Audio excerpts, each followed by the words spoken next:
TDP Janasena లక్ష్యం YCP అధినేత CM జగన్ని ఓడించడం.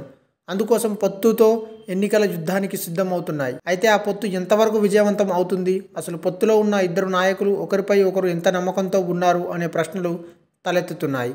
ముఖ్యంగా టీడీపీ అధినేత చంద్రబాబు పవన్ కళ్యాణ్కి ఎంతవరకు ఛాన్స్ ఇస్తారు అనేది ఆసక్తికరంగా మారింది.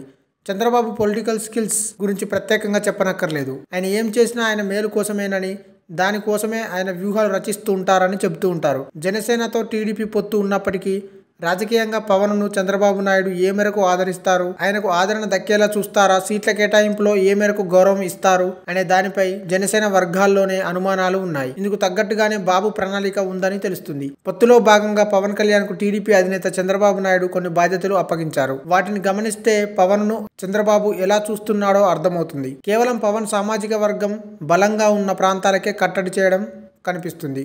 రాష్ట్ర వ్యాప్తంగా పవన్ కళ్యాణ్ను ప్రచారానికి వాడుకోవడానికి, తన వెంట రాష్ట్రమంతా తిప్పుకోవడానికి చంద్రబాబు సుముఖంగా లేరని అంటున్నారు. పవన్ కళ్యాణ్కు ఉభయ గోదావరి జిల్లాల్లో మాత్రమే బలం ఉందని నమ్ముతుంది. అలాగే విశాఖలో పవన్ సామాజిక వర్గం ప్రభావం చూపుతుందని అంటున్నారు.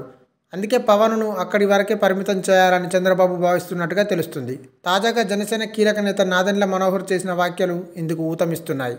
అమలాపురం నుంచి పవన్ కళ్యాణ్ ప్రచారానికి శ్రీకారం చుడతారని నాదెండ్ల చెప్పుకొచ్చారు. అలాగే ఉభయ గోదావరి, విశాఖ జిల్లాల్లో ఎక్కువగా పర్యటిస్తారని చెప్పడం విశేషం. ఈ 3 ఉమ్మడి జిల్లాల్లో ఒక్కో పార్లమెంటరీ పరిధిలో 2 రోజులు పర్యటిస్తారని చెప్పారు.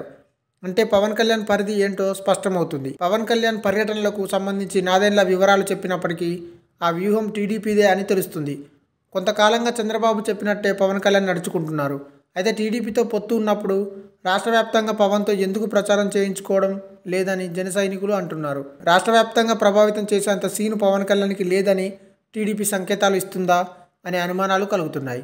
ఇక జనసేనకు ఇచ్చే సీట్లు కూడా ఆ జిల్లాల్లోనే ఉంటాయని చెబుతున్నారు.